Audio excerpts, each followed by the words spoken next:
नमस्कार साथियों, स्वागत है आप सभी का मेरे चैनल सिर्फ IAS में। और मैं प्रसन्ना वर्मा चर्चा करने जा रही हूँ एक बार फिर से डोनाल्ड ट्रंप की एडमिनिस्ट्रेशन के द्वारा लाए गए कुछ नई इमिग्रेशन रूल्स के बारे में, जिसके माध्यम से अगर अब आपको ग्रीन कार्ड या परमानेंट रेजिडेंसी चाहिए यूएस की, तो आपको अपनी होम कंट्री वापस आना पड़ेगा। आज इस लेक्चर के अंदर हम जानेंगे कि पहले क्या ऐसी फैसिलिटीज थी जो वहां रह के लोग परमानेंट रेजिडेंट बन सकते थे, अब क्या चीजें हैं, साथ ही साथ भारतीयों पे क्या इफेक्ट है, हम भारतीय होके ये बात क्यों डिस्कस कर रहे हैं। साथ ही ये भी जानेंगे कि भारतीयों के लिए रेमिटेंस की क्या इंपॉर्टेंस है और यूएस क्यों लोग जाते हैं, कैसे क्या फायदे होते हैं। बहुत डिटेल से चर्चा करेंगे साथियों। आइए डिटेल से देखते हैं कि दुनिया भर के अंदर ऑयल प्राइसेस को बढ़ा के, लड़ाई करके, वॉर करके, अब जो थोड़ा टाइम मिला है, जब पूरा हंगामा मचा चुका है यूएस का डोनाल्ड ट्रंप, तो थोड़ा बहुत अपने देश में देख के अब वहां पे भी बैंड बजाने के चक्कर में आ गया है बाहर से आए लोगों की। आप देख सकते हो, अब आपको ग्रीन कार्ड अप्लाई करना है तो पहले अपने घर जाओ। इस प्रकार से हर तरफ खबरें बनने लग जाती हैं कि want to apply for green card, return home first. अब यहाँ पे यूएस के बाहर से लोग ग्रीन कार्ड अप्लाई कर पाएंगे, हर तरफ की चर्चा बनने लग जाती है। दोस्तों, आप पहले समझिए कहानी क्या है, ग्रीन कार्ड के चेंज रूल क्या है। तो डोनाल्ड ट्रंप की एडमिनिस्ट्रेशन ने कहा कि बहुत सारे फॉरेनर्स जो अभी यूएस के अंदर रह रहे हैं, भले टेम्परेरी वीजा पे रह रहे हो, दैट इज वर्क वीजा पे रह रहे हो, अब अगर उनको ग्रीन कार्ड चाहिए तो पहले अपनी होम कंट्री में जाओ। मतलब मान लीजिए जैसे कोई भारतीय रह रहा हो यूएस के अंदर, तो पहले उसको अपने home country that is Bharat में आना पड़ेगा, और भारत में आने के बाद फिर यहां से वो अप्लाई करेगा। समझे? ऐसी कहानी करेगा तभी जो है ग्रीन कार्ड अप्लाई कर पाएगा। कुछ ग्रीन कार्ड की आप देख लीजिए, ऐसा कुछ होता है ग्रीन कार्ड। अब ग्रीन कार्ड के अंदर क्या है, क्यों भागते हैं भारतीय, देखिए बात समझिएगा। पहली चीज तो यहाँ पढ़ लिख के नौकरियों की हालत बड़ी गंभीर है, पैसा उतना मिलता नहीं, तो ये टैलेंट सोचता है कि हम वेस्ट में जाएं तो हमें हमारे टैलेंट के हिसाब से पैसा भी मिलेगा। यूएस के अंदर चाहे यूरोप के अंदर चाहे वेस्ट की जो की कंट्री आप उठा लीजिए, वहां हाथों हाथ इन भारतीयों को लिया जाता है, क्योंकि ये इतने टैलेंटेड भी होते हैं और बहुत ही कंपैरेटिवली अगर देखें तो कम पैसों में काम भी कर देते हैं। हालांकि भारत के हिसाब से बहुत पैसा है, पर लेकिन वहां के हिसाब से जो कि लेमी चेक वाले अंग्रेज हैं, उनके पास कोई अकल नहीं है। यूएस आज बना ही है तो अपने इन्हीं लोगों की वजह से बना है जो बाहर से आए हैं। लेकिन डोनाल्ड ट्रंप जब आया तो उसने इसी बेसिस पे इलेक्शन जीता, मेक अमेरिका ग्रेट अगेन, कि हमारे यहाँ से जो बाहर के लोग नौकरियां खा जाते हैं, हम अब चीजों को बचाएंगे, संभालेंगे और आगे आने वाले टाइम पे अमेरिकन को नौकरी देंगे। तभी H1B वीजा के अंदर बहुत सारे बदलाव भी लेकर आया कि 1 लाख रुपए की फीस लगा दी, डॉलर की 1 लाख डॉलर की फीस लगा दी, ये कर दिया वो कर दिया। तो इस माध्यम से कोशिश करी कि अमेरिकन को नौकरी और मिले जो बाहर के लोग खा जाते हैं। परंतु फिर से आखिरकार लौटना पड़ा, क्योंकि जो टैलेंट बाहर के लोगों के पास है वो इनके यहाँ कहाँ। अच्छा, बाहर के लोग क्या, इसमें टॉप कंट्रीज में चाइना और इंडिया आते हैं, जो यूएस जाके वहां पे नौकरी करके उनके यहाँ उनकी इकोनॉमी में तो सपोर्ट करते करते साथ ही साथ अपने देश में भी पैसा भेजते हैं। डोनाल्ड ट्रंप का यही नाटक था कि अरे यहाँ से पैसा चला जा रहा है। हालांकि डोनाल्ड ट्रंप का तो बहुत नाटक था कि वॉर नहीं करेंगे, पैसा बचाएंगे, लेकिन वो दोगला आदमी, उसने ही सबसे ज्यादा नौटंकी फैला दी। बहरहाल, अभी क्या बदलाव आए हैं। अभी पहले ऐसा होता था कि H1B वीजा होल्डर्स जो हैं, जो वहां काम कर रहे हैं, वर्क कर रहे हैं, वो लोग भी काम करते करते बिना अपना कुछ देश छोड़े हुए यूएस को, वहीं से ही ग्रीन कार्ड के लिए अप्लाई कर सकते थे। पर अभी क्या है, अभी ऐसा है कि आपको अगर ग्रीन कार्ड चाहिए तो आप पहले यूएस को छोड़िए, यहां से जाइए और अपनी होम कंट्री में, सपोज कोई इंडियन वहां काम कर रहा है तो पहले वो इंडिया वापस आएगा, यहां से प्रॉपर कॉन्सुलर प्रोसेस करेगा और उसके बाद अपने अप्रूवल का वेट करेगा। जब उसको होगा तब वो वापस जा सकता है। अब आप कहेंगे ट्रम्प का एडमिनिस्ट्रेशन अचानक से उसको क्या झटका लग गया, ये बदलाव ला रहा है। तो बदलाव लाने का झटका ये है कि इसके हिसाब से जो पुराना सिस्टम था उसमें कई सारे लूप होल्स थे, उसके माध्यम से बहुत सारे लोग जो हैं वो अपने वीजा के टाइम से ज्यादा, टेम्परेरी टाइम से ज्यादा ओवर स्टे कर लेते थे और उसके बाद यूएस के अंदर बर्डन बनते थे। साथ ही साथ इमिग्रेशन लॉज का भी काफी ज्यादा मिसयूज हो रहा था और इनके हिसाब से इनकी अमेरिका फर्स्ट की जो हायरिंग है, इनको हर एक बहाने से छोड़ना है, छुड़वाना है बाहर से आए हुए इंसान को, ताकि अमेरिकन को ही सारे चीजों का लाभ मिल सके। अब अमेरिकन क्या है, इन्हीं की जाति अगर उठा के देख लें तो यही बाहर से आए हैं। अमेरिकन है क्या? कुछ नहीं है तो सब इधर ही इधर वाले, यूरोप यूरोप वाले ही तो है। और है कौन अमेरिकन? कोई अमेरिकन अपने से थोड़ी ना पैदा हो गए थे सारे के सारे। अच्छा, अब क्रिटिक्स का कंसर्न क्या है, थोड़ा सा ये समझिए। देखिए, इमिग्रेशन लॉयर्स और टेक कंपनीज जो हैं, उन्होंने इस बात की वार्निंग दी कि अगर भाई ऐसा आप करोगे तो जो फैमिली, मान लीजिए पूरा परिवार रह के जो वहां रह रहा है, उसकी फैमिली सेपरेट हो जाएगी। दूसरी बात कि भाई नौकरी करके यूएस की इकोनॉमी के अंदर जो एक स्किल्ड वर्कर अपना सहयोग दे रहा था, वो स्किल्ड वर्कर अब वहां से निकला तो उस समय के लिए तो मामला गड़बड़ा गया ना। तो ये दूसरी बात कि हो सकता है जो प्रोसेस वहां रह के बढ़ जल्दी हो सकता था, उसमें और डेली डिले होगा। और हो सकता है कि अगर कोई इसमें अनसर्टेनिटी आई, इस बात में आपकी कहानी में कोई दिक्कत आई, तो आप समझिए यूएस की टेक कंपनीज को बहुत बड़ा घाटा होगा। मैं आपको बता रही हूँ, क्या पुराने प्रेसिडेंट ये सब नहीं सोच सकते थे? सब सोच सकते थे, लेकिन उन्होंने रिपरकशंस भी सोचे होंगे कि हम आज के टाइम पे तो चलो ये काम कर लेंगे, लेकिन हमारी कंपनीज को ही नुकसान होने लग जाएगा। लेकिन डोनाल्ड ट्रंप तो डोनाल्ड ट्रंप है, उसने सोचा दूसरा कार्यकाल है, सब कुछ कर चुका हूँ, आतंक मचा दो, देखा जाएगा, अपने पास बहुत पैसा है। बहरहाल, अब आप जैसे जानते हो कि H1B वीजा के ऊपर इसने किस प्रकार से इतनी सख्ती कर दी कि फीस लगा दी, कंपनी को देना है, बहुत ही स्किल्ड वर्कर होगा तभी पैसे मिलेंगे, फलाना पक्कड़ दुनिया भर की चीजें, कि किसी प्रकार से भारतीय जो इसका इतना फायदा उठाते हैं, मैं अभी आपको बताऊंगी कितने भारतीय रहते हैं, उनको नुकसान हो जाए इनडायरेक्टली, यहाँ पे इसने ऐसे बदला लिया।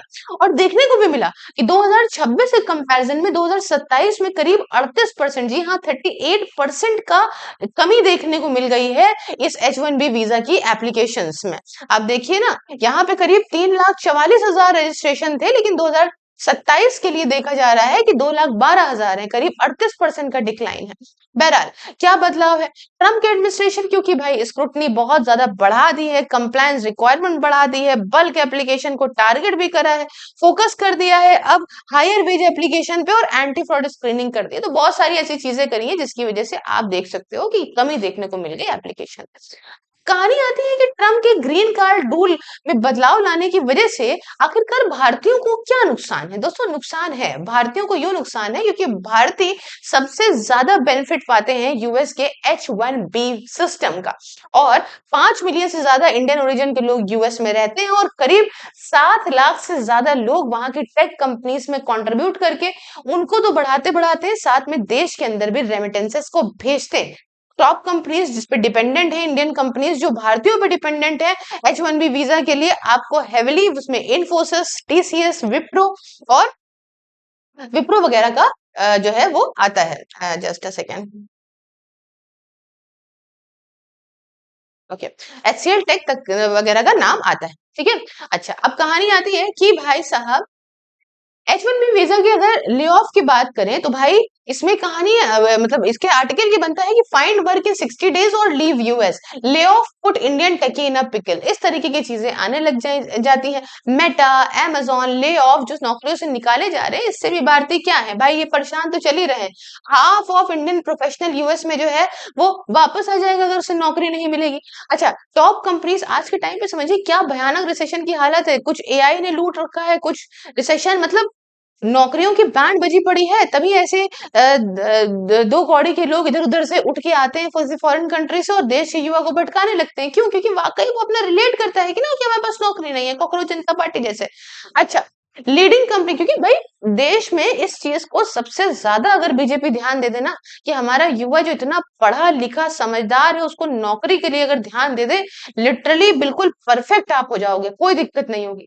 बहरहाल, लीडिंग कंपनीज जिन्होंने अनाउंस करा है ले ऑफ, आप देख सकते हो उसमें कितने सारे, Volkswagen, UPS, Oracle, Amazon, Dell, है ना, इतनी सारी कंपनीज हैं जो ले ऑफ बनावट कर रही है। ये तो एक छोटी कंपनियों की बहुत सारी कंपनीज है, तो कुछ छोटी सी लिस्ट है ना। अच्छा, अब बात आती है कि क्यों आखिरकार भारत इतना क्यों परेशान हो जाता है जब बात आती है। देखो पता है, हमें तो इस बात का हमेशा तरस रखता है कि जब हम देख रहे थे ये चाइना वाली चीजें, तो चाइना एक ही पेस पे खड़ा था, हाँ, इतना पीछे चलते चले गए ना। हमारे यहाँ जो करप्शन है सबसे बड़ा इश्यू, आप देखो ना, कोई नेता नगरी, जैसे ही नेता नगरी बना, मार 5-5 तोले के चेन पहने टहल रहा है। चाइना में करप्शन नहीं है, चाइना में हमारे लिए इतनी फ्री स्पीच की आजादी दे दी गई है, तो हर बंदा अच्छी चीज को भी क्रिटिसाइज करने लग जाता है। करप्शन जिस दिन हट गया ना, लिटरली कितने अरबों खरबों रुपए हमारे देश के बचेंगे और डेवलपमेंट होगा कि क्या बताया जाए। पर क्या है, कितने सारे हैंड एक सिस्टम बना दिया है, बहुत दुख होता है। एनीवेज, जो भारतीय बाहर जाके बाहर के देशों को बनाते हैं, वो भारतीय अपने देश को से भागते हैं। वजह क्या है? वजह यही है, पैसा नहीं मिलता। बहरहाल, रेमिटेंस की इंपॉर्टेंस अगर हम बताएं भारत के लिए, तो आपको बताऊं, यूएस से करीब 23.4% पैसा आता है, यूएई है, यूके है, इस प्रकार से इन देशों में भारतीय काम करते हैं और यहाँ से देश के अंदर पैसा भेजते हैं। अब आप कहेंगे क्या होगा, कितना पैसा आता होगा यूएस से? करीब 135 बिलियन डॉलर रेमिटेंसेज आई सन 2025 में फाइनेंशियल ईयर, और वो 129 बिलियन थी करीब करीब 2024 में। आप सोच लीजिए कि हमने रशिया से सिर्फ 16 बिलियन प्रॉफिट कमाया था इतने साल में भी, तो बैंड बज गई थी, डोनाल्ड ट्रम्प की आग लग गई थी। तो सोचो इतना इतना पैसा भारतीय भेजते हैं, फायदा क्या होता है? रेमिटेंस क्यों मैटर करती है? आज के टाइम पे हम जो देख रहे हैं, रुपया गिरा चला जा रहा है, क्योंकि क्यों गिरा चला जा रहा है? क्योंकि हम भारी मात्रा में मंगाते हैं तेल। हमारी जो इकोनॉमी है वो 85 से 90% इंपोर्ट डिपेंडेंट है क्रूड ऑयल के लिए, और इसको मंगाने के लिए जब हम पैसा रुपया देते हैं, डॉलर लेते हैं, क्योंकि देखो रुपए तो कोई लेगी नहीं हो भाई, बाहर से अगर हम मंगाएंगे तो पेट्रो डॉलर जो अग्रीमेंट जो इसने अपना हेजिमनी स्थापित कर रखी है यूएस ने, उसके तहत आप जब तक डॉलर नहीं दोगे आपको क्रूड ऑयल नहीं मिलेगा। आपको डॉलर देने के लिए अपने रुपए को डॉलर में कन्वर्ट कराना पड़ेगा, और डॉलर में कन्वर्ट कराने के लिए हम भर भर के जब रुपया देते हैं, तो क्या होता है इससे, जितनी जिस चीज की आप समझिएगा, बहुत इजीली आप समझिएगा कि अगर आपको नहीं समझ में आ रहा है कि रुपए क्यों गिर रहा है, तो आपको समझ में आएगा। सपोज करो $1 उस समय 75 रुपए का था, तो हमने 75 रुपए दिए, $1 ले लिया।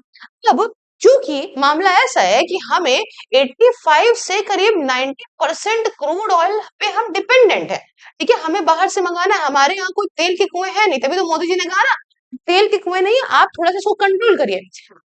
क्रूड ऑयल के करीब $60 पर बैरल चल रहा था रेट इंटरनेशनल मार्केट में। तो हमें क्या करना होता था, हमें मान लो अपने रुपए को कन्वर्ट कराते थे हम डॉलर में, क्योंकि देखो मामला क्या है कि सपोज करो ये कंट्री है, ये कंट्री है, ये कंट्री है, इसको अगर इंडिया कोशिश करेगा कि भैया तुम एक काम करो, तुम हमसे रुपीज ले लो और हमको तुम क्रूड ऑयल दे दो, है ना, तो ये कंट्रीज मना कर देंगी, नहीं, क्योंकि पेट्रो डॉलर अग्रीमेंट, ये जो पेट्रो डॉलर चलता है ना, कि डॉलर दोगे तो ही पेट्रोल मिलेगा, ठीक है, तो ही क्रूड ऑयल मिलेगा। ये जो हेजेमनी है यूएस की, इससे डॉलर में ही आप खरीद सकते हो, आप रुपए में नहीं खरीद सकते। तो अब भारत क्या कर रहा है, ये $60 से बढ़ के ईरान और यूएस की वॉर के चलते कितना हो गया, ये हो गया करीब $100, करीब $115, समझ रहे हो, पर बैरल। अब क्या हो गया, अब हमने रुपया दिया भर भर के, अब हमने कहा भैया हमें डॉलर चाहिए, खूब रुपया दिया। अब आपको पता है ना, डिमांड सप्लाई का गेम आप अच्छे से जानते हो, क्या होता है डिमांड सप्लाई?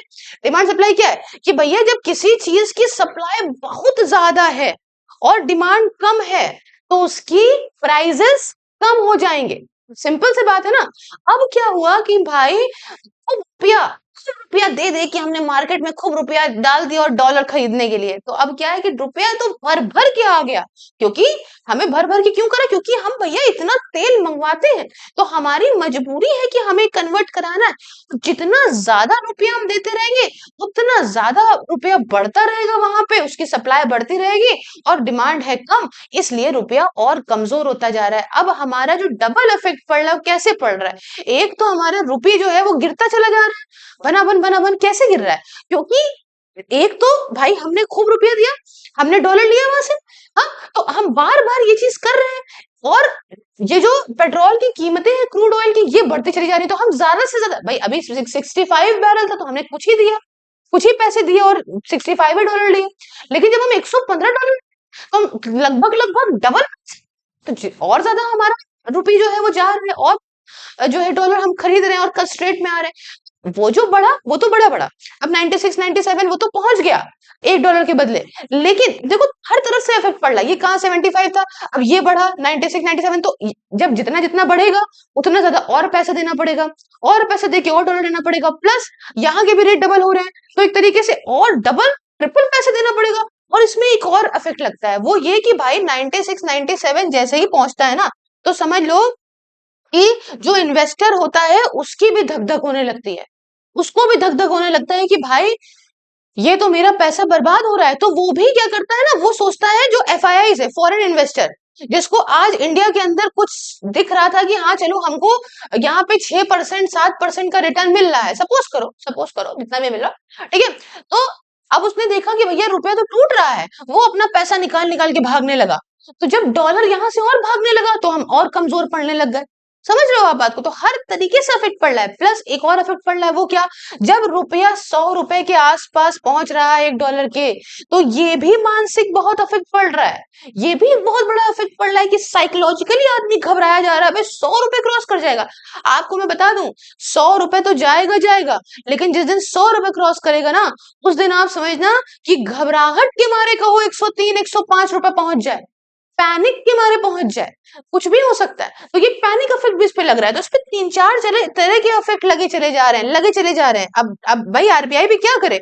RBI इस समय पेट्रोल क्रूड ऑयल मंगाया, जिसके लिए देश में मारा मारी है कि रुपया संभालो, कह रहे रुपया देखो देखा जाएगा, सब कुछ समझा जाएगा, है ना। तो भैया वही हम समझाते हैं कि यार कुछ करना पड़ेगा देश को, कॉकरोच जनता पार्टी बनाने से कुछ नहीं होगा। आपको अपनी अपनी डिमांड करनी पड़ेगी कि भाई हमें एम्प्लॉयमेंट दो, साफ हवा दो, साफ पानी दो। मैं चाइना की वीडियोस देख रही थी भाई, हमें अच्छा सीखना चाहिए, सब कुछ अच्छा सीखो भाई। रोबोट से साफ हो रही है, मतलब रोबोट से यहाँ लड़ाइयाँ हो रही है, यहाँ वहां रोबोट जा रहा है अंदर डिलीवरी करने के लिए जो होटल्स हैं। खैर मैं भटकूंगी नहीं, लेकिन दिल चाहता है कि भारत भी ऐसा बन जाए, दिल बहुत चाहता है, सब मेहनत करने को रेडी हैं।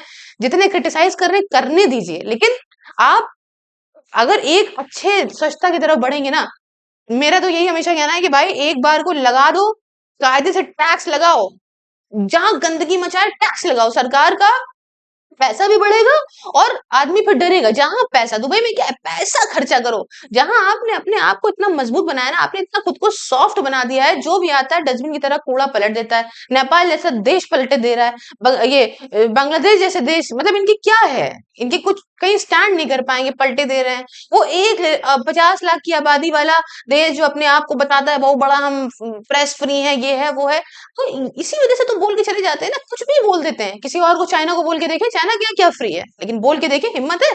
खैर बहुत टॉपिक मेरा भटक गया। एनीवेज चलो, तो क्या है कि रेमिटेंसेस मैटर करती हैं, इसलिए कि रुपी को स्टेबलाइज करने के लिए, करंट अकाउंट प्रेशर जो उसको कम करने के लिए, तो जैसे ज्यादा डॉलर आएगा उतना ही फॉरेन एक्सचेंज रिजर्व, हमारा रिजर्व मतलब मजबूत होगा।